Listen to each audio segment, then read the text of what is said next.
Oh yeah, oh yeah.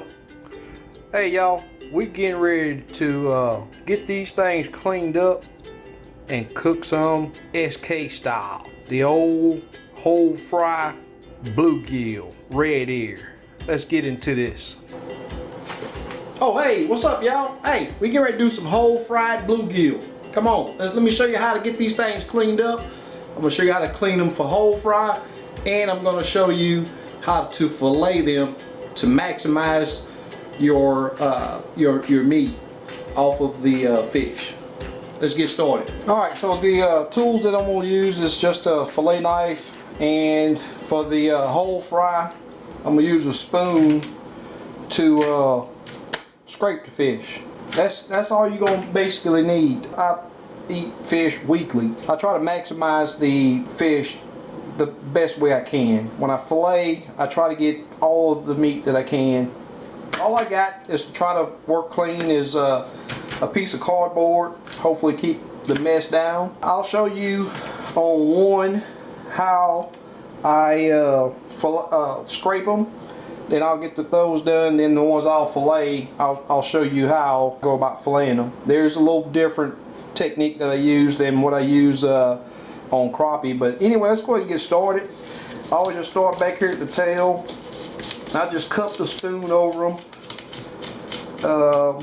Bluegill, red ear, they scrape fairly easy. They're not like the saltwater species. Now this is going to be messy. You're going to have to do some cleanup when you're done. But top of the tail, bottom of the tail, there are some tight spots that you really got to make sure that you got to get that spoon in to make sure you get the scales off. There's no fun eating whole fish and then end up with a scale on your meat. So we're just going to scrape it. This is just the way I do it here for a whole fish. Make sure you get all of the scales off. Pretty quick work. Not a lot to it. Most of you probably know how to do this. I know when I was growing up, this is the way we ate fish. You know, we didn't fillet back in my day, my time coming up. So, you know, just take the time, you know, go over it a couple times, make sure you get all the scales off. And that was one of the things that I can remember my mom telling me, hey, be sure you scrape that fish good, get all those scales off of it. So just take your time. Now, one thing that I do that a lot of people don't is back here by the anus. My mom has always made me cut that out, so I just cut that anus out. And you want all of this back strap up here. You want to get all of that. So I'm gonna sort of make a cut right back here to that back of that gill and then down. So you want to. This is prime meat up here, and this fillet knife that I'm using is pretty stiff. I don't like the flimsy fillet knives. This is a pretty stiff fillet knife. So I apply more pressure than I do cutting. Flip it over. It's not real pretty doing this, but you know, it gets the job done. You just get the head off of there. And a lot of people cut the belly open down to the anus, but I don't. You know, I use my knife to just scoop around in there, get all of that lining and the guts and all of that out. And also back there on the backbone, I don't know if I have enough light for you to see that, but I'm not sure what organ that is, but it kidney or something. But I've always wrenched my blade in there and scraped that around, and then when you rinse it out, all of that get washed out. It's situated right there by a bone that's back there, and you just got to use the point of your knife to stick off in there. But that's it, and that's what you want your bluegill to look like. This thing will wash up perfectly clean. I don't take any of the fins off. Actually, that's the potato chip. You know, when that fries up, that's that's a good part of the fish that you don't want to waste, in my opinion. Okay, that's one of the ones that I did scraping. So you see how I cut back all of that meat? That's what you want it to look like. You want that back strap up there on top of that head. That's a good couple bites of fish right there. Alright, I'm going to finish the rest of these, and I'm going to scrape the ones that get this nasty crap done, and then I'll come back and show you guys how I fillet a bluegill already. So let me go ahead and get this disclaimer done. I use a little, it's a cheap fillet knife, but I keep it very, very sharp. Another thing too, guys, I don't use gloves. I probably should, but I've been cleaning fish for a long time, and I do it just about weekly. Don't use a fillet knife without a glove. It is a very dangerous tool, especially if you keep it sharp. And it's, well, let me say this, let me change what I just said. It's best to keep it sharp because that makes cutting easy. But if you're using a dull knife, you will cut yourself faster with a dull knife. Wear gloves regardless. Get you some filleting gloves, the ones that's cut resistant. Some of them have a little metal in it. Protect yourself. I'm going to set these in the fridge. These are going to be some tasty morsels right there, y'all. This was the big fish of the day.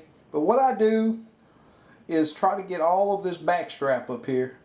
This is a tasty bite of meat that's up here. Let's go ahead and get started. First cut, I face the fish towards me. And it's like I said in my other real quick video on filleting crappie, is I turn my fish a lot. So the first cut that I'm going to make is to get this back strap up here. So just cut straight down about where that gill right there, and I just turn my knife and follow those bones. Follow that center bone all the way out, and then come out behind the anal fin down there and just straight off. Okay, and I'll turn the fish top side towards me, and just peel it open. Follow that center bone, and once you get to the middle of it, skip over the top of it and go right back down and come out right in front of that anal fin. Now, I don't take this fillet off. This is something that's helped me tremendously fillet these bluegill. What I'm going to do is go ahead and flip that fish over, get a good hold, and make the same cut on the other side, and go ahead and follow that bone on out the same way you did on the other side. Follow that bone all the way out. Now we're going to go ahead and take this fillet off. We're going to peel this fillet off. Now once you get down here to the rib cage, all you got to do is use the tip of your knife and go right over the top of those ribs. Okay, cutting all that meat. I don't go all the way down off the rib cage, but once I get over the top of that rib cage, I'll cut that fillet off.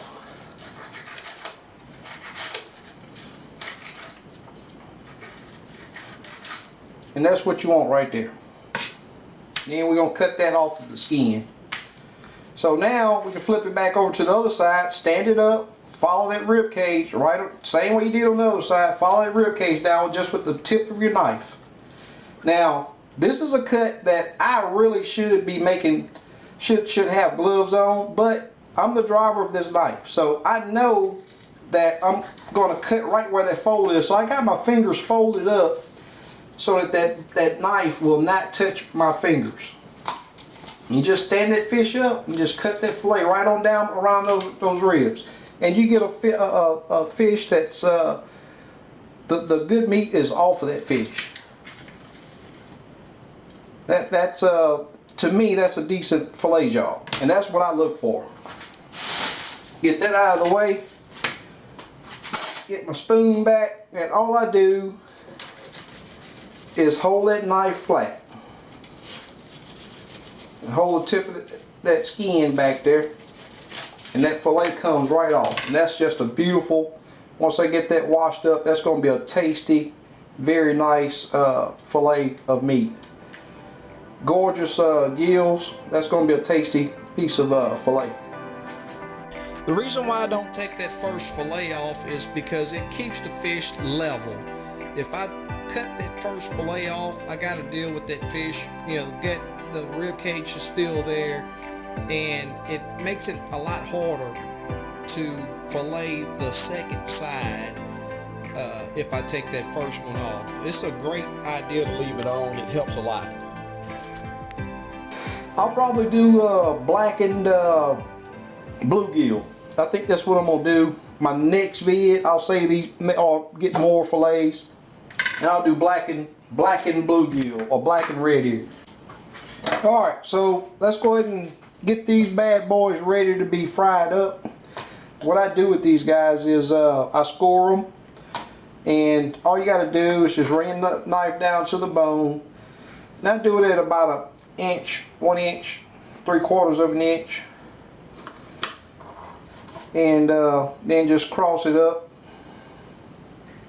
And doing this, you get seasoning in there, and it's just a excellent. It gives it a better flavor, if you ask me. It's cooked to the bone, and this helps a lot. Really gets that seasoning all the way through. And it helps you peel the meat off. So that's what you end up with. And like I say, just score it down to the bone. And we're going to get the rest of these done and get them seasoned up. And it's going to be time to grub. Of course, after cooking them.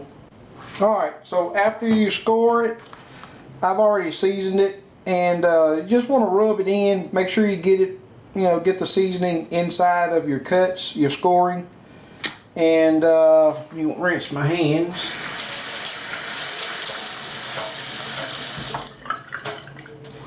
The seasoning that I use is St. Amad's Creole seasoning. Pretty good stuff. Hard to find. I go to Louisiana to get it. And you can buy it over the internet. It's pretty high, but there's a few stores that sells it in Louisiana.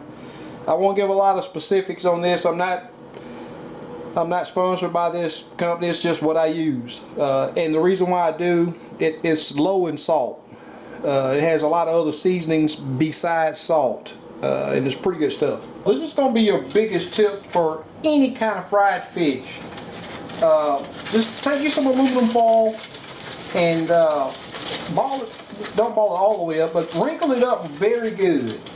And what this is gonna do, instead of laying your fish on napkins or paper towels or whatever, this allows the grease to drain out and keeps your fish crunchy the way it comes out of the grease. Just let it sit there, and that grease will get trapped in all those wrinkles down there, and prevents your fish from being all soggy. Okay, so what we're gonna do is go ahead and get some of these. We got our grease heating up. You got a little small bowl of cornmeal, and you want to take this cornmeal and just work it into the scoring. Fold the fish up, get some of that cornmeal in that scoring, because when it fries up, it gets crunchy also. And this is just straight cornmeal, since we've already seasoned the fish, and we let that fish sit in the fridge for 15 or 20 minutes, get it seasoning time to soak in. Put a little bit in that cavity. You don't want to leave a bunch in there, but do put some in there, and it's just extra crunch. All right, let's get these get this grease heated up, and we're gonna dunk a few. So I don't have a temp gauge up here, so what I'm gonna do is just take a little pinch of my cornmeal, and that's looking like it's about ready. And we're gonna lay one of these critters in there.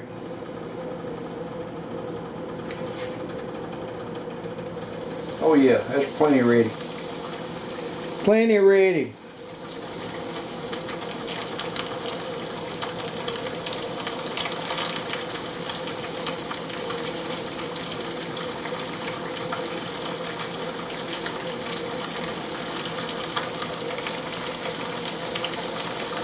And on these, I fry my brim, actually all my fish, I fry it a lot harder than most people do. I want that cornmeal crunchy. I want that breading crunchy.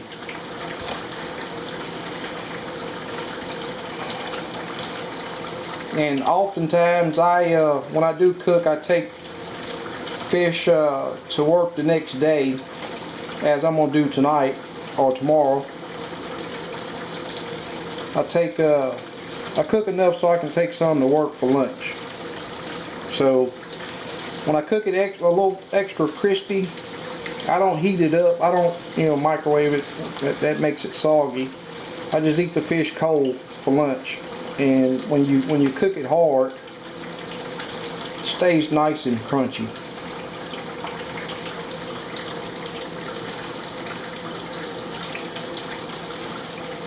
I don't have a time limit, as it's going to be different for each fish depending on the thickness. So just look for the brownness of it.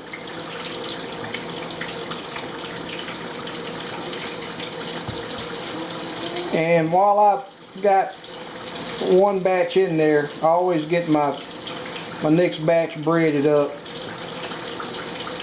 so that when I take those out, these go straight in without my grease getting too hot. Got to be prepared.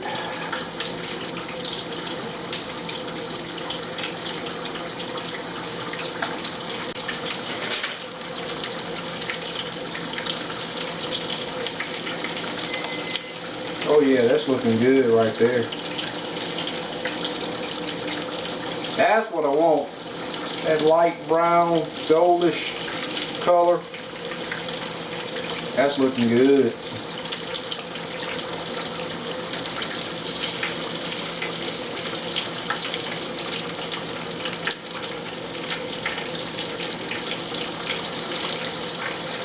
And with the cast iron, some of the newer pans, frying pans, they're designed to where they hold heat over the whole, over the entire skillet pretty even. But on a cast iron, you'll have hot spots. And what I like to do, this is another great tip for you, is position the thicker parts of the fish towards the middle of your skillet.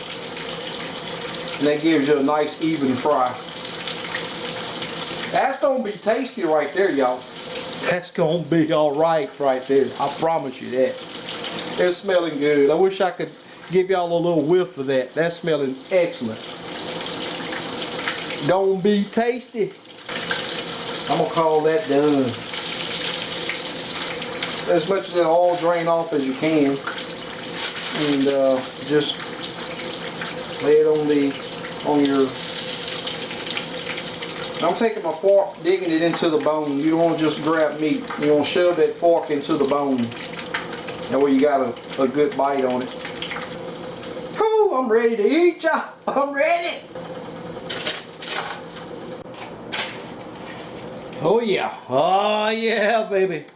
There ain't but one thing left to do. Alright, and that is dig in.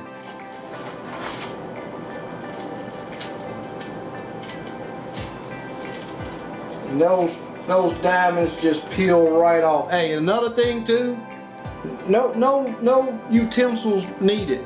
This is finger food, including the broccoli. Oh.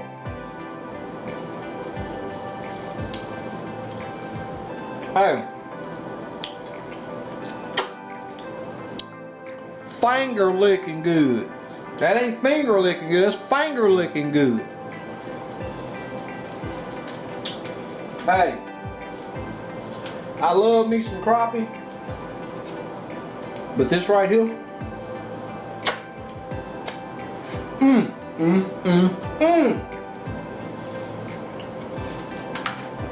Got a little broccoli going on. That's pretty daggone good right there, y'all. Alright, y'all, hey. Hopefully you found some tips within this video that will help you cook fish better. I love fish. I love it. I love chasing them. I love the chase. I love the challenge they offer. And it's great, great. Healthy food. They don't have all the crap that they add to the store-bought meats. Hey, but one thing I will say is be sure to research the lakes you're fishing. Make sure they're not contaminated. Dioxins, PCBs, that crap is no good for you. So make sure the lake you're fishing is a clean lake and enjoy the fish out of it. Hey, this is tasty, y'all. Hey, one more thing. Hey, excuse my finger licking. If you would, click that thumbs up for me down there. And those of you that have not subscribed yet, we'll make it easy for you. Put a little avatar right in the corner. Just click on it, follow the link. Show me some love. Thank you for watching. And as always, more coming soon.